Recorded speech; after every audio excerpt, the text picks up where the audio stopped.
We are just over a week away from a boxing match that will see a legend return to the ring as Mike Tyson will face off with Jake Paul in Dallas on November 15th. Netflix will live stream the bout, and the digital streaming service also has a three-part documentary series titled Countdown: Paul versus Tyson. First episode is available November 7th. So, joining me to talk about the fight and the doc is a man who is seen in the series. He is also boxing play-by-play voice, the one and only Curran Bhatia. What's going on, Curran? How you doing, man? What's going on, Dexter? I like that. One and only. Okay. I appreciate you giving There me is my no props. one and only.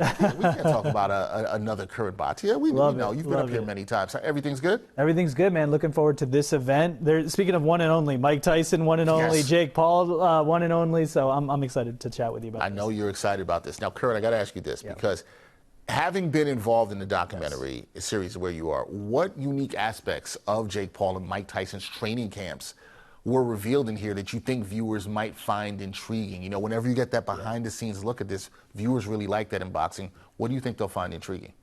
Jake Paul versus Mike Tyson. Everyone is saying, what if? What's going to happen, right? So I think in the documentary, in Countdown, which is on Netflix, streaming now, I think you realize a little bit about each man's motivation, right? Why are they taking this challenge? So for Jake Paul, he wants to be taken seriously as a professional boxer, right? We know what Jake Paul has done as a social media influencer, as a YouTuber, as a former Disney star, right?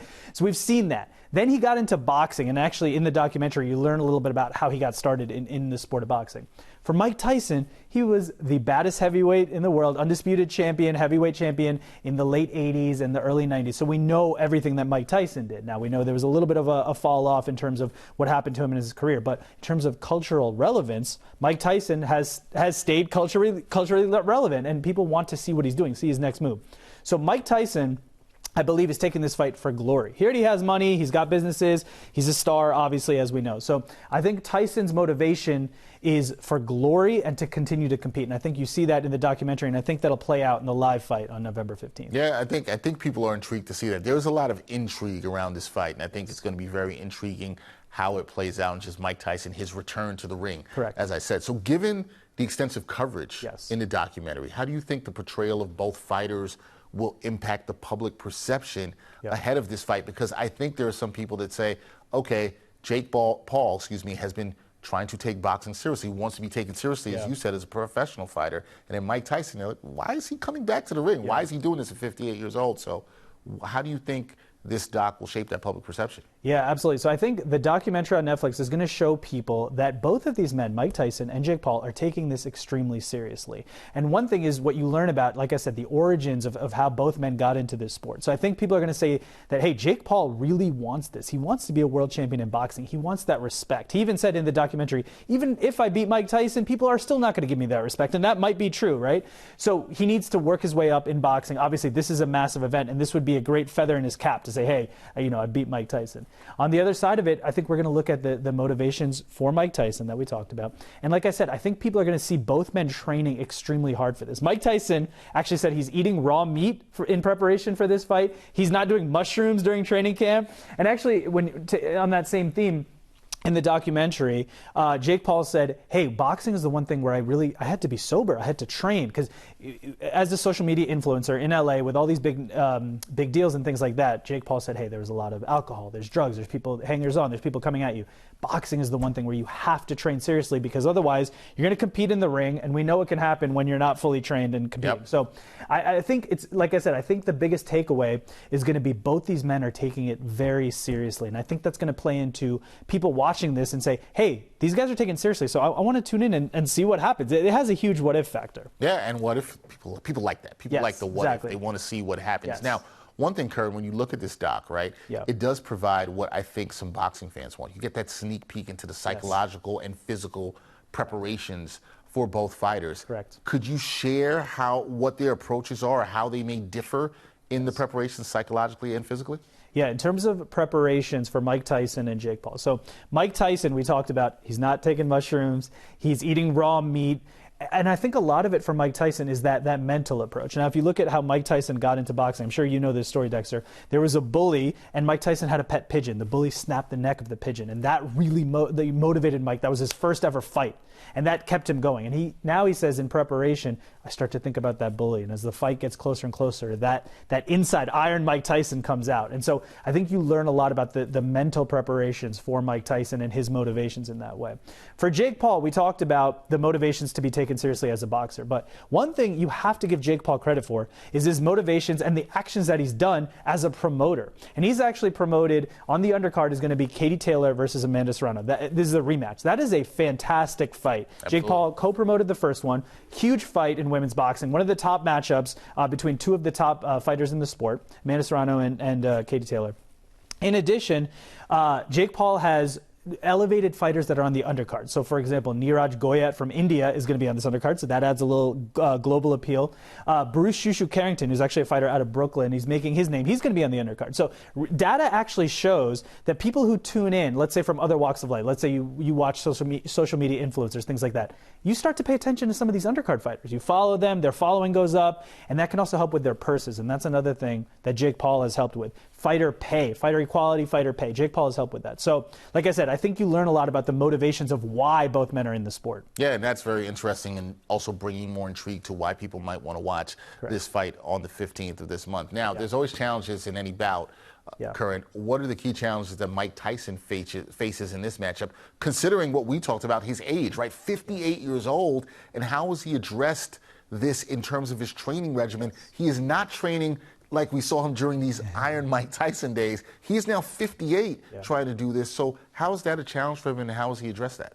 We have a saying in boxing, right? Father Time is undefeated. So there's no other way to put it. Mike Tyson is 58 years old. Jake Paul is 27 years old. And that is just the reality of the situation. One thing, the last thing to go for fighters is power. And of course, we know Mike Tyson is known for his power and knockout ability. So I expect that power to still be there. What might not be there is, let's say, timing and speed. I actually think Tyson's defense is probably going to be there as well. He's got good head movement. He's always had that with his peekaboo style. You need to have good head movement to accurately, correctly do that style. So I expect Mike Tyson's power to still be there. It's going to be difficult, though, because, like we said, Father Time's undefeated. So that means that Jake Paul, let's say he's a little bit faster.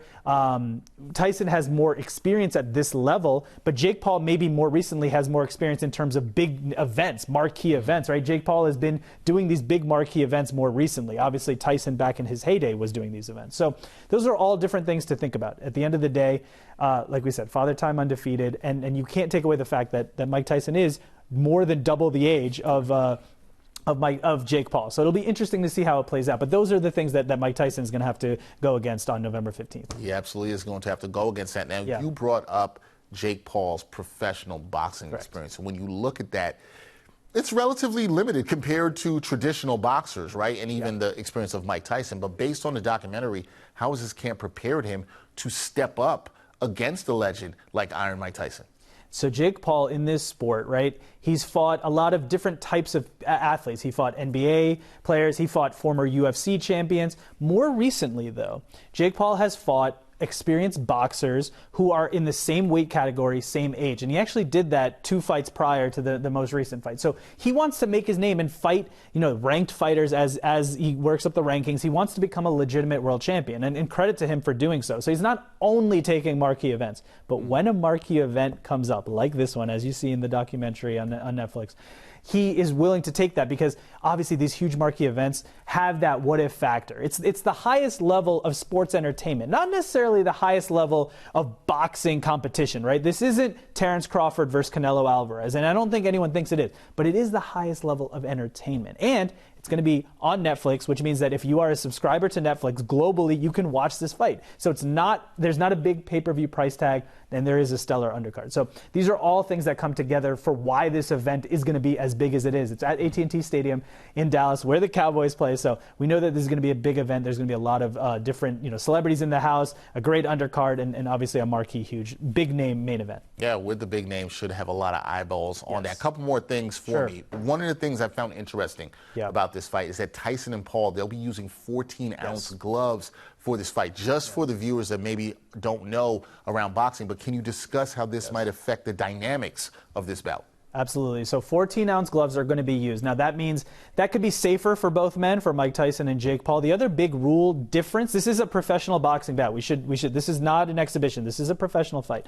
Now, one other thing that I actually think is going to be more in play than the gloves is there's 8 2-minute rounds. So usually in men's boxing, especially at a championship level, you're used to 3-minute rounds, and sometimes it's 10 to 12 rounds. 8 2-minute rounds. Now, I actually think that's going to be really an interesting dynamic because the urgency is going to be there. If either man wants to get a knockout, there's less time to do so and less time in the round. So I actually think that could amp up the action. That could make it more exciting because you know you have less time to work.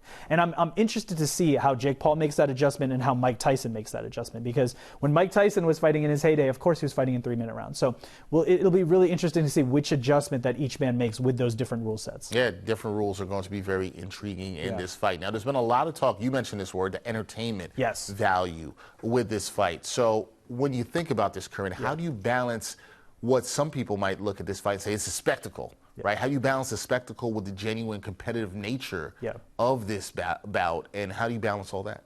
This is sports entertainment at the highest level. It's not necessarily boxing competition at the highest level, and that's okay. It's sports entertainment. The point is to entertain you. And it does have the what-if factor. Dexter, when you go around and talk to people about this fight, some people say Mike Tyson's going to win, some people say Jake Paul's going to win, some people say knockout, and what that means is it has the what-if factor of what could happen, and that makes us want to pay attention. That makes us want to tune in.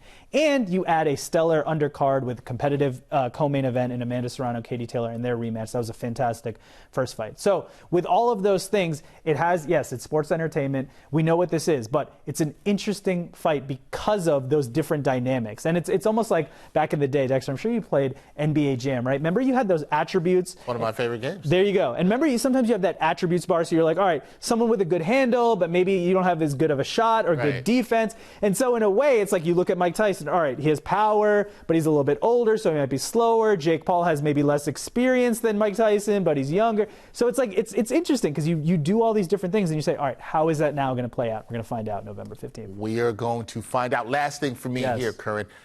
Two-part question for you. There's a lot of hype around this. Do you believe the fight will live up to its billing? And I won't ask you for a prediction, but how do you think this is going to play out, especially with the 8 rounds, 2 minutes, the difference of experience between these fighters? How do you think this plays out?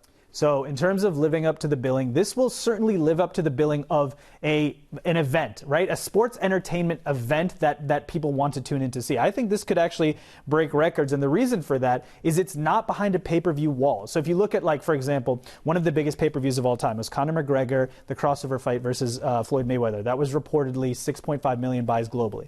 Now, we know that Netflix has about 275 million subscribers. And like we said, this is included in their subscription, and that's global subscribers. And so I could see a lot of people tuning into this fight because it isn't behind a pay-per-view wall. It's included in your Netflix account. So I could see a lot of people tuning in, and I do think it'll live up because of the stellar undercard, because of the what-if factor, because we're taking two, big names, Jake Paul and Mike Tyson, from two very, very different age groups, two different, they have different fans, and they're coming together, two different eras, right, of superstars here coming together. So I think when you get the best of both in terms of, fans, it's spanning different fans groups. So I think because of that, it will live up to the billing. Now, in terms of how I expect this fight to play out, I think it's going to be a very interesting dynamic. And what I mean by that is if you go back and watch Mike Tyson's recent exhibition against Roy Jones. So Mike Tyson still had attributes of Mike Tyson. He had quick left hooks. He was working behind the peekaboo defense. The head movement was there. One thing you noticed was that Mike Tyson was missing Roy Jones with the left hook by this much. But the power seemed to be there, and it seemed like that aggressive come-forward ability was still there for Tyson. So I expect to see that on November 15th from Mike Tyson. So I think the first few rounds are going to be a very tough day in the office for Jake Paul. He's going to have to keep a motivated Mike Tyson off of him. And Mike Tyson's going to be moving forward, with that patented peekaboo style, trying to land a power shot. if Jake Paul can keep Mike Tyson off of him for the early rounds. I think it's going to be on Jake Paul to then turn it on, hope that Tyson slows down a bit, and then Jake Paul's going to have to step on the gas. Now, that's much easier said than done. I think Jake Paul is going to have to go through hell in those first few rounds to get to that point and hope that Tyson slows down, and then maybe Jake Paul can have success. But that's what's so interesting about it. So I'll close it off with this. Mike Tyson had a very famous quote, and I'm sure you're aware of this. Mike Tyson said, "Everyone has a plan until they get hit in the mouth." So the biggest question on November 15th is, what is Jake Paul going to do when he gets hit in the mouth? That's what we're going to find out November 15th on Netflix. That is one of my favorite quotes. I use that all the time. Yes. When I can. And it should be a good one on November 15th as Jake Paul will battle Mike Tyson in Dallas. That'll be live on Netflix. There is a 3-part docuseries, Countdown Paul versus Tyson, available now. First 2 parts available November 7th. And then next Tuesday, the final part of the series comes out. So it should be a good one. That is Curran Bhatia. He will be out there at the fight in Dallas to take it all in. He's also in the docuseries that you can see, Countdown Paul versus Tyson, to give you more breakdowns on these great fights and the 2 fighters there. So it should be an intriguing one. I know you'll be there. I will be watching. Appreciate you coming through and talking about this great fight. Thank you, man. Dexter, thank you so much for the time. Hey, we got to get an NBA Jam game in at some point. I didn't know you were a fan. Hey, I love huge it. fan. Anytime we get NBA Jam, it's great. I've had the guy who's the voice behind it, Tim Kitzrow. He does the vocals for my basketball show. Wow. Okay. So, yeah, the Boom Shakalaka guy? He does amazing. That. Amazing. Wow. So, that's how much I love NBA Jam. I love so that's it. good. Curran Bhatia, folks. Thank you so much, Curran. Appreciate it, man. Thanks.